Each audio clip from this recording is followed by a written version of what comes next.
एक बार अभी से बात करते हैं ना हम भाई 25 शुरू होने वाला है, सेंसस होगा देश में सबसे पहले। सेंसस में अभी तो ये नहीं पता वो राहुल जी वाला काम होगा कि नहीं। जैसे सोचिए ना डिलिमिटेशन के बाद सौरभ बीच में रोक रहा हूं कि वो तो नंबर ही बढ़ जाएंगे ना। हाँ, सेंसस हुआ, उसके बाद डिलिमिटेशन होगा, लोकसभा विधानसभा में राज्यों की राज्यसभा में, लोकसभा में और विधानसभाओं की सीटें बढ़ेंगी सब जगहों पर।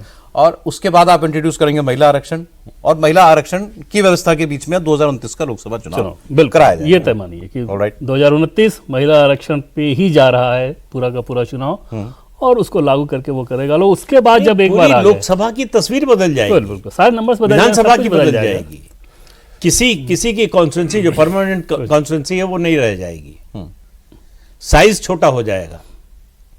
संभव है कि नंबर्स उसके बाद ऐसे आए कि इतने मैनेजमेंट की जरूरत ना पड़े। नहीं, अभी एक चीज आपसे पूछना चाहता हूं, क्योंकि हमने जो सुना कि एक डेट नोटिफाई की जाएगी। हाँ। वो डेट का जरा बता दीजिए। वो डेट का ये रहता है कि जैसे इस कानून को पास करने के बाद राष्ट्रपति को बताया जाएगा कि डेट का जो कार्यकाल, जैसे कार्यकाल होता है ना कि कोई भी सरकार अगर, जैसा भी मान लीजिए कि 2029 में क्यों नहीं लागू हो सकता, कानूनी रूप से भी लागू नहीं हो सकता, क्योंकि ये जो व्यवस्था है 2029 तक के लिए है।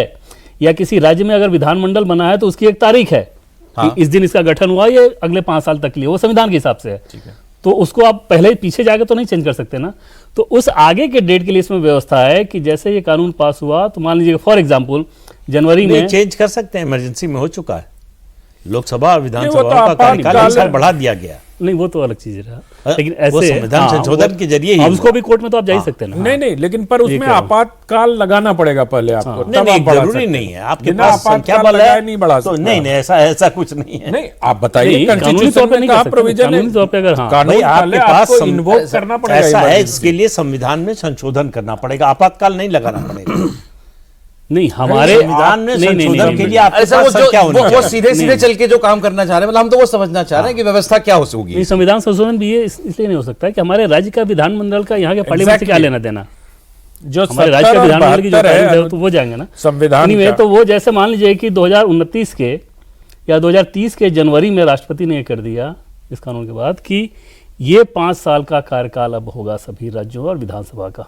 अच्छा, उसके 5 साल बाद दिसंबर की डेट दे दी, तो वो कार्यकाल फिक्स, उसके आधार पर फिर आप चुनाव कराएंगे। उस बीच में जो बार बार कहा जा रहा था कि अगर किसी एक राज्य में सरकार गिर गई तो फिर से दोबारा सारा चुनाव कराया जाएगा, उसका मतलब जो ड्राफ्ट दिया गया है सौरभ, और ये 4 दिन पहले दिया गया है, हमारे ऑनरेबल एमपीज जो कि ऐसी बात कह रहे थे शायद उन्होंने पढ़ा भी नहीं उसको। उसमें बाकायदा उसमें ये प्रावधान किया गया है कि अगर बीच में कोई सरकार किसी वजह से चली गई तो जो रिमेनिंग पीरियड है उसके लिए वो इलेक्शन होगा। दूसरी चीज की कही जाती है कि जैसे मान लीजिए जम्मू कश्मीर का उदाहरण देखें कि वहां पर हो सकता है कोई वैसी स्थिति कभी होगी आप चुनाव अभी ना कराना चाहें सिक्योरिटी वजह से, या मणिपुर जैसे उदाहरण कोई हो जाए, तो उसके लिए भी उसमें प्रावधान किया गया है कि वहां पर चुनाव आयोग तय कर लेगा कि हाँ ये चुनाव कब कराया जाए। इसका मतलब ये नहीं कि चुनाव आयोग को आप सीमित अधिकार दे रहे हैं, चुनाव आयोग अभी भी तय करता है। भाई गृह मंत्रालय से बात करके पूछता है ना कि जम्मू कश्मीर में चुनाव का, मैं आता हूं इस पर। आज ये जो चुनाव आयोग के पास इतनी असीमित शक्तियां हो जाएंगी, ये पहली बार होगा, ऐसा नहीं किया, ये बात बहुत सारे लोगों ने कही। लेकिन ये आपने ठीक है, मुझे भी हैरानी हो रही थी जब सब लोग ये पूछ रहे, सारे सांसद ये कह रहे थे, बड़े बड़े कि कई टर्म वाले, कि बताइए अगर बीच में कहीं विधानसभा भंग हो गई तो क्या होगा, उसके बाद क्या होगा, लोकसभा भंग हो जाती है, सरकार गिर जाती है तो क्या होगा। ये तो जो रामनाथ कोविंद कमेटी थी उसमें अंदर सब कुछ उन्होंने सिफारिश रखी है और बिल का एक पॉइंट बना के दिया गया। 18,000 पेज की रिपोर्ट है वो।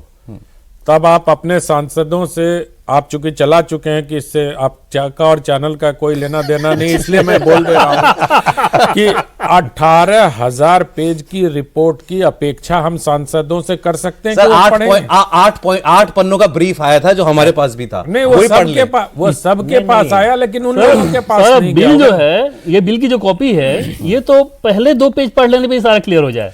2 पन्ना जो 3 दिन पहले भेज दिया गया था, डिजिटल कॉपी भी भेजा गया था। आप नेताओं से अपेक्षा करते हैं कि पढ़ लिख के बात करें। वो अपनी नहीं सुनिए, मैं इसलिए कह रहा हूं कि वो अपनी राजनीति कर रहे हैं भाई, उनको अपने कॉन्स्टिट्यूशन को पढ़ने लिखने के बावजूद ऐसा बोलते हैं। दूसरी बात मैं ये कह रहा हूं कि अभी जो बातें हो रही है जुडिशियल रिव्यू की और सभी के जुडिशियल रिव्यू में और इसके जुडिशियल रिव्यू में अंतर है, बुनियादी और आधारभूत अंतर है, ये समझना पड़ेगा। इसमें राज्यों से आपको लेना है कि नहीं लेना है, इस पे भी मामला फंसेगा।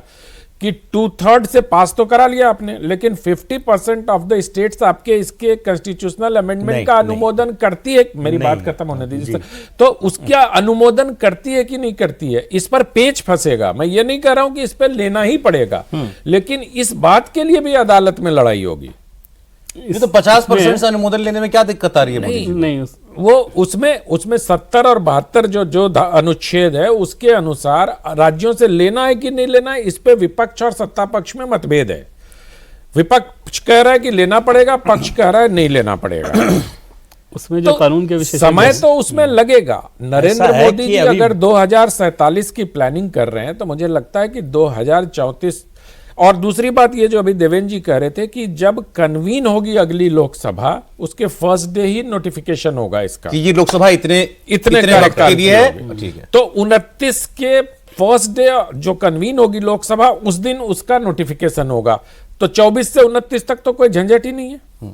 मैं यही कह रहा हूं कि 29 के बाद जो डेट दी जाएगी, 29 के बाद कार्यकाल फिक्स होगा। राइट।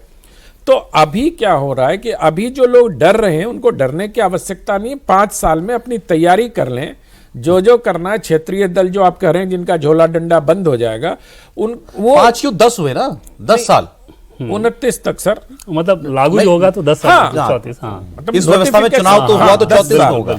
अगर 5 साल के तय हुआ तो अगर कुछ राज्यों के हिसाब से मान लीजिए लोकसभा का बदले हुए स्वरूप में, बदली हुई परिस्थितियों में आगे पीछे कुछ हुआ, तो उस हिसाब से देखने वाली अब जरा बात- डर की बात कर लेते हैं सर। आपने यहाँ ठीक पे है, सौरभ छेड़ा एक चीज इसको। जोड़ देंगे, जैसे संविधान संशोधन की जो बात थी ना, उसमें सरकार के स्तर पे क्या सोचा गया। जैसे आपने देखा होगा कि ये जो बिल लाया गया है, इसमें लोकल बॉडीज को अलग कर दिया अलग कर दिया गया, गया। जबकि रिकमेंडेशन में था कि 100 दिन के भीतर लोकल बॉडीज के इलेक्शन भी होना चाहिए।